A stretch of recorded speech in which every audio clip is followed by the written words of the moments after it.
이 시간 같이 보실 하나님의 말씀은 구약 성경 출애굽기입니다. 출애굽기 4장 27절에서 31절까지 같이 보시겠습니다.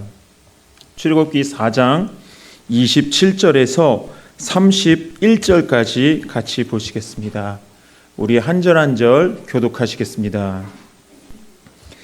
여호와께서 아론에게 이르시되 광야에 가서 모세를 맞으라 하시매 그가 가서 하나님의 산에서 모세를 만나 그에게 입맞추니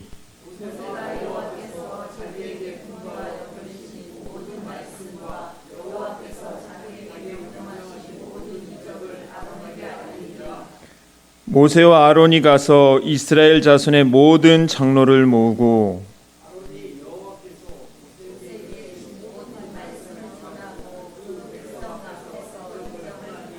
같이 보시겠습니다. 백성이 믿으며 여호와께서 이스라엘 자손을 찾으시고 그들의 고난을 살피셨다함을 듣고 머리 숙여 경배하였더라. 아멘. 이 절에 참 잘 오셨습니다. 하나님께서 우리에게 은혜를 베풀어 주셔서 기도할 마음 주셔서 찬송할 마음 주셔서 성령의 인도하심에 따라 이 자리에 오신 줄로 믿고 이 시간 눈에는 보이지 않으나 믿음의 눈으로 보면 인정할 수밖에 없는 그분 앞에 담대히 나가시는 복된 시간 되시기를 주님의 이름으로 축원을 드립니다. 제가 기억하고 있는 문구 중에 인상적인 문구가 한 가지가 있는데 그게 뭐냐면요. 고난은 하나님의 확성기다라는 문구입니다. 이 말이 무슨 뜻인가 하냐면요. 우리 성도님들 그 확성기가 뭔지 아시죠? 옛날 그 용달차에 과일 행상하시던 분들이 확성기 들고 과일 얼마 하시면은 저 집 깊은 곳에서 과일 장수가 왔네 그 벽을 뚫고도 들릴 정도로 소리가 크게 하는 게 확성기인데 왜 고난이 하나님의 확성기느냐 하냐면요. 우리가 하나님께서 처음에 평소 때 우리가 아무런 고난이 없을 때 그냥 평소대로 삶을 살아갈 때 본진아 이러면 안 들립니다. 그런데 죄송합니다. 용서해 주세요. 야! 이러면은 제가 이렇게 귀를 막고 있어도 이 본진아라고 하는 이름이 들립니다. 평소 때 본진아 이러면 안 들리거든요. 그런데 확성기로 말씀하시면 너무나도 잘 들립니다. 그런데 고난이 우리 그리스도인들에게 바로 그것과 똑같다라고 하는 것입니다. 왜냐하면요. 우리가 인생을 왜 고난이다, 난 지금의 고난에 있다, 난 지금의 고통 가운데 있다라고 말을 하냐면은 우리가 어떤 문제를 넘어가야 될 때에 그 문제를 감당할 힘이 내게 있으면 우리는 그것을 고통스럽다라고 말을 하지 않습니다. 할 수 있네? 괜찮아. 이 정도쯤이야 이러죠. 그런데 우리가 어떤 우리의 인생에 어려움이 찾아오고 고난과 고통이 찾아왔을 때 그것을 감당할 수 있는 그것을 내가 붙잡을 수 있는 그 뭔가가 없을 때 그 문제를 해결하지 못하는 나의 무능력 때문에 우리는 그것을 고난이고 고통이다라고 말을 합니다. 그런데 예수 믿는 사람들은 어떤 그런 고난과 고통을 만났을 때 우리가 저 사람은 진짜 예수 믿는 사람이구나 라는 것을 어디서 우리가 확인할 수 있냐면 고난의 때에 자동적으로 아버지의 이름을 부른다는 겁니다. 사랑하는 우리 모든 문정제일교회 성도 여러분, 우리가 평소 때도 기도를 하지만 우리가 진짜 하나님 앞에 애타게 눈물로 진짜 눈물 콧물 다 쏟으면서 기도하셨던 때가 언제셨습니까? 인생의 어려움을 만났을 때 나 이거 넘어가지 못하면 나 이제 죽겠습니다라고 그 절박함 때문에 하나님 앞에 나아갔을 때 너 이제 기도 좀 그만해 라고 하더라도 내가 지금 죽겠는데 그렇게 하나님 앞에 나아갔을 때 하나님의 이름을 그렇게 절박하게 부르시지 않으셨습니까? 근데 성경에 보면 하나님의 이름을 부를 때 우리가 아버지의 이름을 부를 때 하나님께서는 그 부르짖음에 응답하시겠다라고 말씀하셨습니다. 그렇기 때문에 고난은 하나님의 확성기다라고 말을 하는 것입니다. 사실 하나님께서는 그분의 백성을 부르실 때 말씀하지 아니하신 적이 없습니다. 그런데 우리 연약한 인간이, 우리 부족한 인간이 살아갈 때에 뭐 살만하고 뭐 할만하니까 하나님께서 우리를 부르시는 그 소리에는 별로 귀 기울이지 않다가 우리가 뭔가 우리 스스로 넘어 헤어나올 수 없는 문제 앞에 서게 되면 우리는 자연스럽게 아버지 앞에 나아가게 되더라고 하는 것입니다. 그래서 사랑하는 우리 모든 문정제일교회 성도 여러분, 혹시 고난 가운데 있으십니까? 혹시 하나님의 어떤 연단하심 가운데 있으십니까? 그 시기가 우리가 하나님 앞에 나아갈 가장 안성맞춤의 가장 좋은 시기라는 것을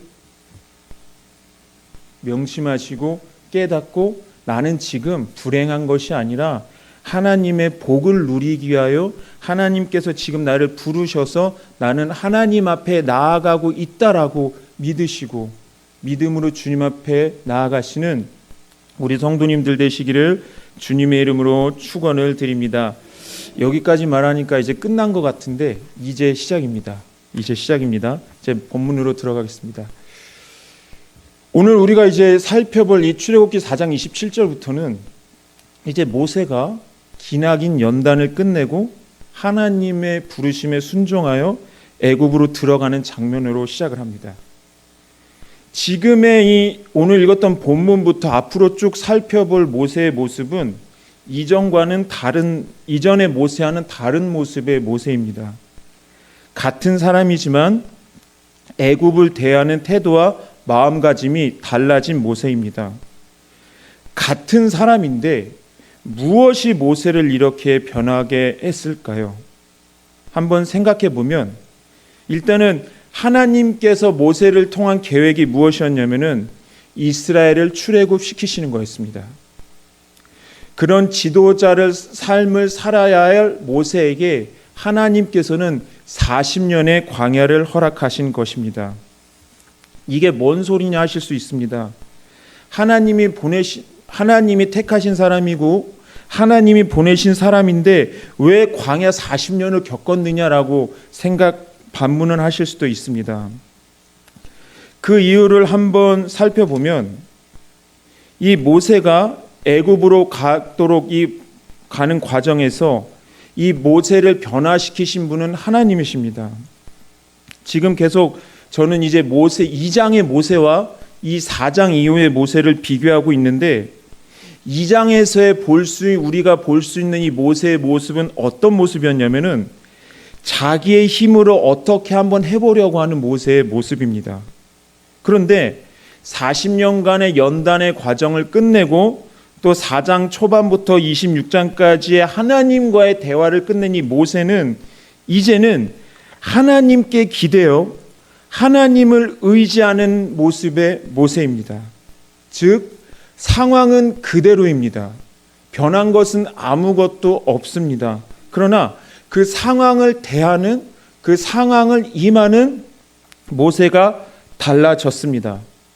이 2장에서의 모세는 자기 혼자 이스라엘 백성들을 구원한다라고 생각을 했지만 이 4장 이후의 모세는 하나님이 나를 통하여 이스라엘 백성들을 구원하실 것이다라는 이 믿음이 달라진 모세의 모습입니다. 그래서 이런 4장 이후의 모세의 모습을 출애굽기 4장 20절은 어떻게 표현하느냐면 모세가 그의 아내와 아들들을 나귀에 태우고 애굽으로 돌아가는데 모세가 하나님의 지팡이를 손에 잡았더라라고 표현을 합니다. 하나님께서는 처음부터 모세를 세우시고 모세를 지도자가 되도록 다듬으셨습니다. 이 모세가 이스라엘 백성의 훌륭한 지도자가 되기까지 모든 과정과 모든 시간 가운데 하나님께서는 모세의 삶에 개입하셨습니다. 이 모세의 삶의 시간 중에 광야 40년도 바로 이 하나님의 개입하심의 한 부분이었다는 것입니다. 그래서 우리는 이 광야를 생각할 때에 아무것도 안 보이고 막막하고 다 내가 의지할 수 있는 모든 것이 막혀있기 때문에 이 광야의 40년을 그저 힘든 상황이었다라고 생각하지만 우리의 시선에서는 그렇지만 이것을 하나님의 시선에서 바꾸자면 하나님의 계획 안에 하나님의 전능하신 손 안에서 빚어가는 시간이 바로 광야 40년의 시간이었다는 것입니다. 누가 처음부터 이스라엘 백성의 지도자가 될 수가 있었겠습니까? 훈련의 시간이 필요합니다. 훈련이 없으면 지도자에 걸맞는 훈련이 없었다라고 한다면 아무리 그 사람의 자질이 뛰어난다고 하더라도 모세는 지도자가 될 수가 없었다는 것입니다. 즉 이 훈련하는 기간이 광야 40년이었습니다. 그렇다면 이 모세가 한 훈련은 무엇이었을까요? 애굽에 대해서 공부하는 훈련이었을까요? 아니면 애굽을 효과적으로 대응하기 위하여 어떤 전략과 어떤 전술을 사용하고 애굽과 싸우기 위해서 어떤 나라들과 이렇게 연합하고 동맹을 맺고 그런 국제 정세를 공부하는 그런 시간이었을까요?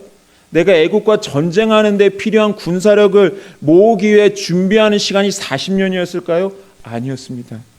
단 한 가지, 이 모세가 광야 40년 동안 한 훈련이 무엇이었냐면 하나님을 의지하는 훈련, 요 딱 한 가지였습니다. 이 광야가 무엇이었습니까? 모든 게 사방이 다 막힌 것 아니겠습니까? 내가 내 눈으로, 인간적인 눈으로 봤을 때 내가 의지할 만한 모든 것들이 다 막혀 있는 것이 바로 광야예요. 근데 하나님께서는 때로는 우리 인생 가운데 되게 매정하신 것 같아요. 나를 사랑하신다면 이러실 수가 없는데? 라고 생각할 정도로 모든 것을 다 막아 놓으실 때가 있어요. 그런데 하나님께서 왜 그렇게 하셨냐면요, 하나님께서는 우리가 괴로움 당하는 것을 보고 즐기시려고 그러신 분이 아니라는 거 너무나도 잘 알고 계시잖아요. 그런데 하나님께서는 왜 그렇게 하셨을까요? 하나님만 바라보는 훈련을 시키신 겁니다. 그래서 우리가 예수 믿는 사람들이요, 이 땅에서 인생을 살아갈 때에 다 우리는 내 인생은 어둠이다, 사방이 다 막혔다라고 말을 하면 안 됩니다.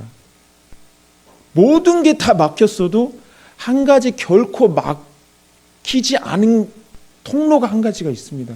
그 통로가 무엇이냐면 바로 하늘입니다. 이 하늘에 계신 하나님을 바라보는 그 통로만큼은, 하나님 앞에 나아가 부르짖을 수 있는 그 부르짖음의 통로만큼은 결코 한순간도 막힌 적이 없습니다. 그런데 하나님께서는 모세에게 이걸 가르쳐 주시려고 하신 것이었습니다. 2장에서의 모세는 자기 힘과 자기 의지, 자기 의로, 자기 자신감으로 충만한 사람이었잖아요. 그러니까 이 광야 40년을 통하여서 다 꺾으신 겁니다. 그렇다면 또 이렇게 반문을 한번 해볼 수가 있을 것 같아요. 그냥 하나님 의지하면 되지 않습니까? 우리가 의지하는 거 누가 모릅니까? 다 배웠죠. 그런데 왜 우리가 훈련을 해야 됩니까? 왜냐하면 사람은 본질적으로 자신이 강해야 된다라고 생각을 합니다. 그리고 본질적으로 자신에게 무한한 가능성이 있어야 된다라고 생각합니다. 즉 하나님께서 우리 마음마저도 우리의 마음을 주장하여 주시지 아니하면 우리는 절대로 하나님을 의지하지 않습니다. 지금 우리가 이 순간에 이 자리에 나와 있는 것도 성령의 인도하심이 있어서 이 자리에 나와 있지, 성령께서 우리의 마음을 주장하시지 않고 너네 기도하고 싶으면 기도해, 너네 예배하고 싶으면 예배라고 만약에 하셨으면 이 자리에 저도 안 나옵니다. 아마 성령 하나님의 도우심이 없이 이 자리에 나오실 수 있다라고 자신하실 수 있는 분이 누가 있으십니까? 만약에 그런 분이 계신다라고 한다면 그분은 거짓말하는 겁니다. 절대로 그럴 수 없습니다. 그래서 로마서 1장 28절에 이런 사람의 타락한 마음을 사람의 마음속에 하나님 두기를 싫어한다라고 했습니다. 우리는 본질적으로 하나님을 좋아하는 사람들이 아닙니다. 우리의 어둠이, 하나님이 오시면 우리의 어둠이 없어지기 때문에, 그것 때문에 우리는 본질적으로 하나님을 밀어내는 사람들이지 하나님을 우리의 구주로 모셔드리는 사람들이 아닙니다. 그런데 하나님께서 우리 마음을 뚫고 들어오셨고 우리 마음에 좌정하셨고 우리 마음속에 주인으로 계십니다. 이게 바로 성령의 역사라는 겁니다. 그래서 우리는 지금 하나님의 도우심으로 살아가고 있는 사람들입니다. 그래서 우리는 하나님을 의지하는 훈련이 필요하다라고 하는 것입니다. 그런데 하나님을 의지하지 않는 사람이 어떤 성공을 거두면 진짜로 하나님이 없어도 되네라고 생각하는 겁니다. 왜요? 잘 되니까. 하나님이 없어도 되는 사업마다 막 우리 하는 말로 대박을 터뜨리고 뭐든지 잘 되니까 하나님 없어도 된다라고 생각하는데 이 마음은 우리 믿는 사람들에게도 충분히 있을 수 있는 마음이다라고 생각을 합니다. 2장의 모세처럼 내가 목사고 내가 장로고 내가 권사고 내가 모태신앙이고 그리고 내가 그동안 신앙생활 해온 경험이 많기 때문에 뭐 이렇게 하면 되지 이렇게 하면 되지 이렇게 하면 되지라고 생각을 하다가 우리는 어느새부턴가 하나님을 의지하지 않는 모습이 우리 안에 많이 나타납니다. 우리의 경험이 하나님을 대신하는 하나님의 자리를 대신하는 지경까지 우리 인생에 우리 믿는 사람들에게 목사인 저에게도 찾아온다라고 하는 것입니다. 그런데 또한 내가 내 경험을 믿으면서 성공하면 이러는데 또 실패를 하면 이렇습니다. 내 인생은 원래 이랬어. 난 이렇게 살다가 죽을 거야 라고 생각하기를 하게 되고 내 경험을 믿다가 그래서 굳이 내가 하나님을 왜 찾지? 라는 생각을 하게 된다는 것입니다. 그래서 하나님께서는 이 모세에게 2장의 실패를 통하여 광야로 들어가게 하시고 그 광야 40년 동안 내 삶의 모든 것이 다 막힌 상태를 경험하게 하심으로 내 인생에 모세의 인생에 나는 하나님밖에 없구나라는 것을 딱 요 한 가지를 심어주시기 위해서 광야 40년을 허락하신 것입니다.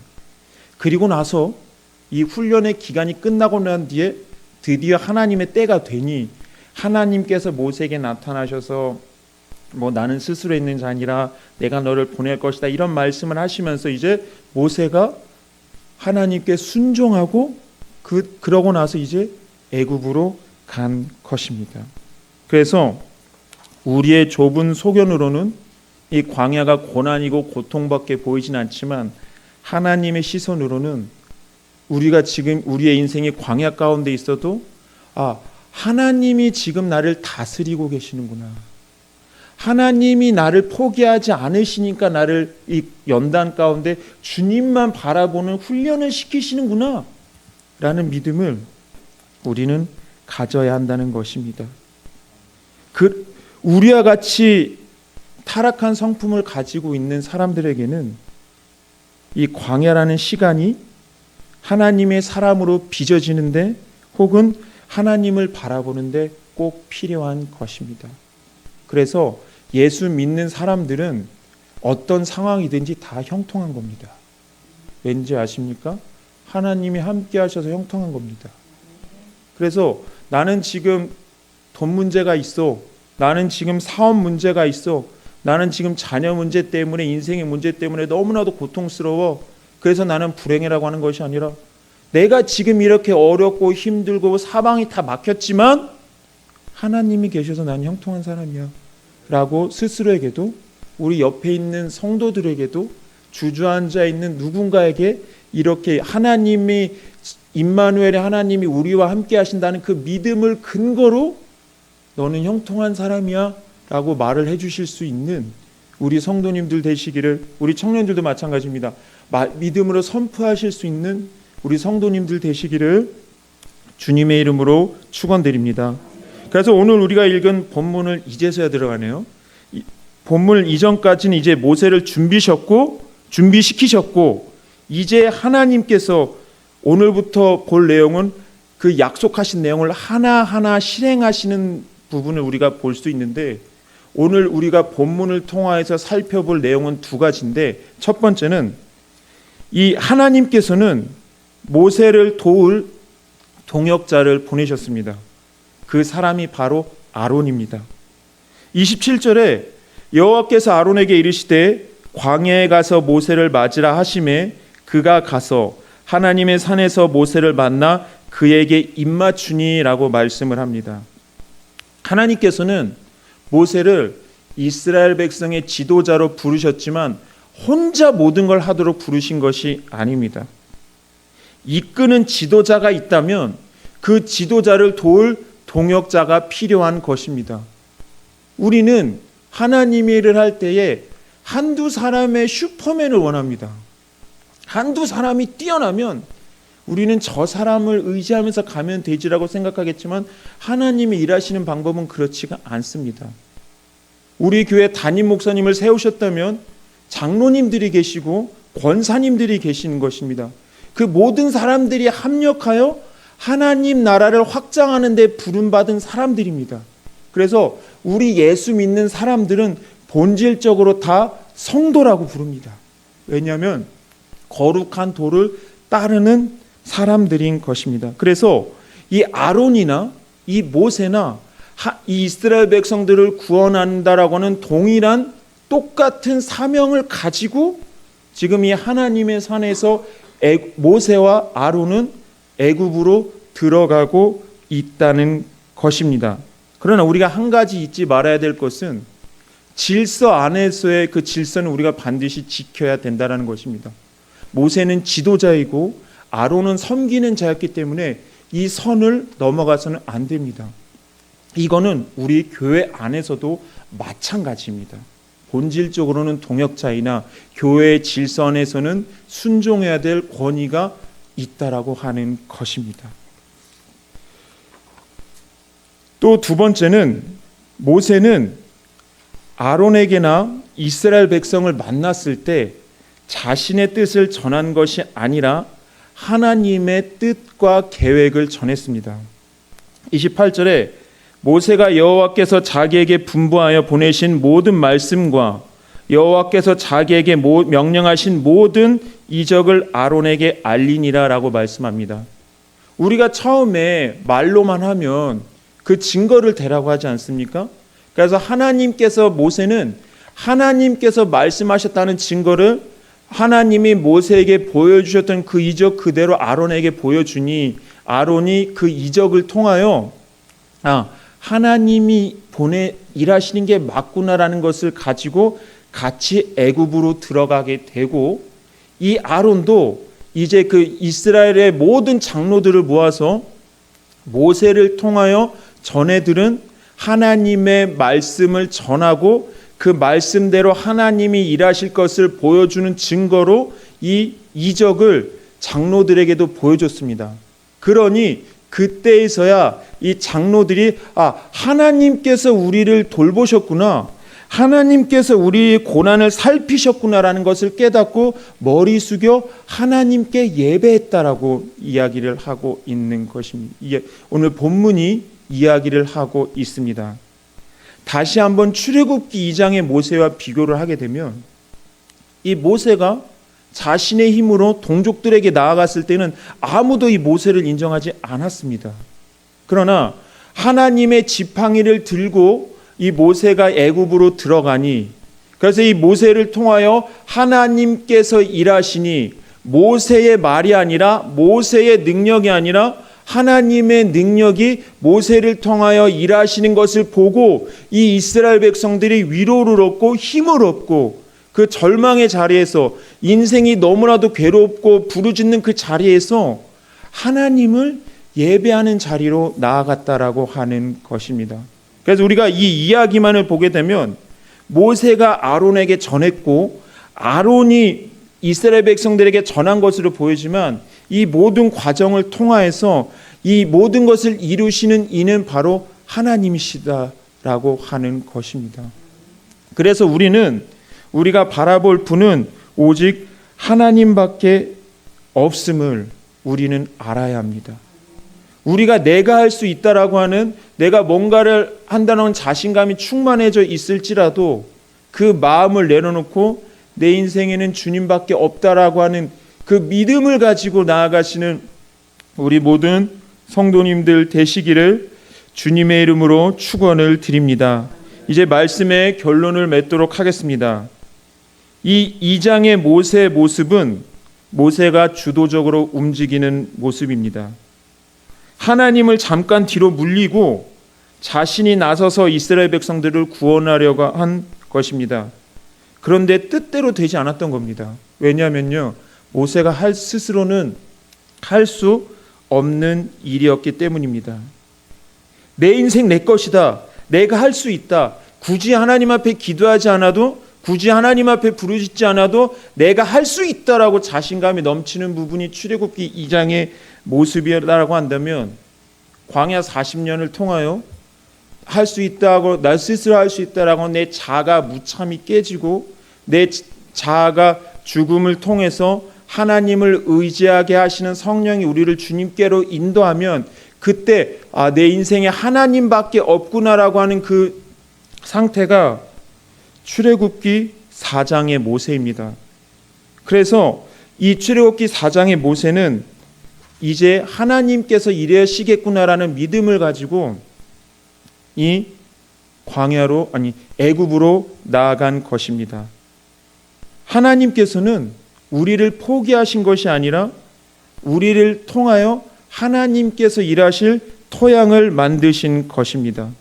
그래서 이 로마서 5장 3절에 보게 되면, 다만 이뿐 아니라 우리가 환난 중에도 즐거워하나니 환난은 인내를, 인내는 연단을, 연단은 소망을 이룬 줄 알미로다라고 말씀을 합니다.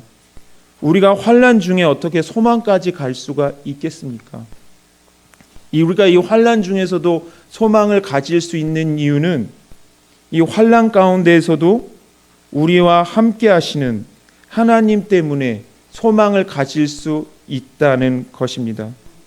우리가 광야에서 완전히 아무것도 보이지 않는 깊은 어둠을 경험하게 될지라도, 그래서 내 모든 몸에 힘이 다 빠져서 어떻게 할 수 없는 절망의 상태에 있다라고 할지라도, 우리 하나님께서 지팡이로 양의 목을 걸어서 수렁에서 건지시는 목자같이 하나님께서는 우리들을 건지실 것입니다. 그리고 우리를 푸른 초장으로 인도하실 것입니다. 우리가 오늘 이 시간에 불렀던 이 찬양의 가사 중에, 예수 나의 산소망이라는 이 찬양 중에 유다의 사자 위험찬 포요 사망이 무너졌도다라는 가사가 있습니다. 이 가사는 요한계시록 5장 5절에 어린 양을 표현하는 유다의 사자 다윗의 뿌리가 이겼으니라고 하는 이 내용을 가사로 표현한 건데, 이 가사에 나오는 이 사자의 이미지는 아마 우리 성도님들께서 잘 알고 계실 것입니다. 이 사자의 이미지는 모든 백성 앞에서 진군하며 친히 싸우시는 왕의 이미지를 표현할 때 사용하는 단어입니다. 사자라는 동물이 바로 그렇습니다. 예수님께서 십자가를 향해 가실 때에도 우리는 힘없이 끌려가셨다라고 생각을 합니다. 아닙니다. 힘없이 끌려가신 것이 아닙니다.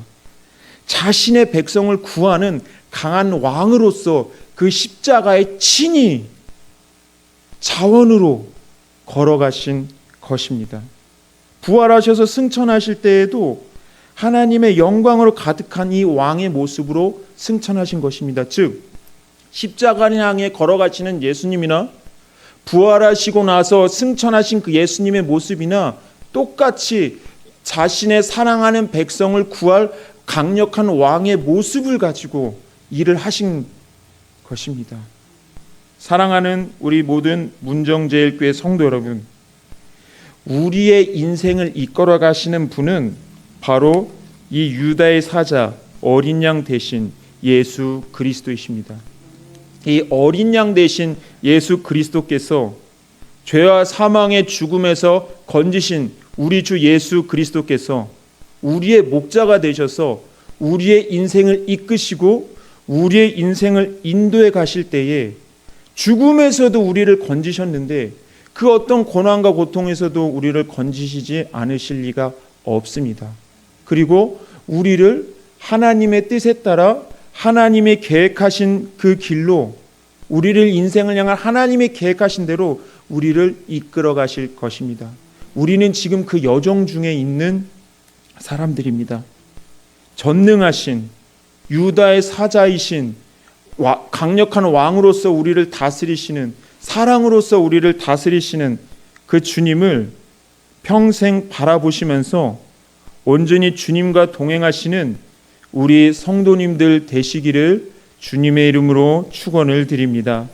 우리 시간 찬양하시면서 기도의 자리로 나아가시겠습니다. 우리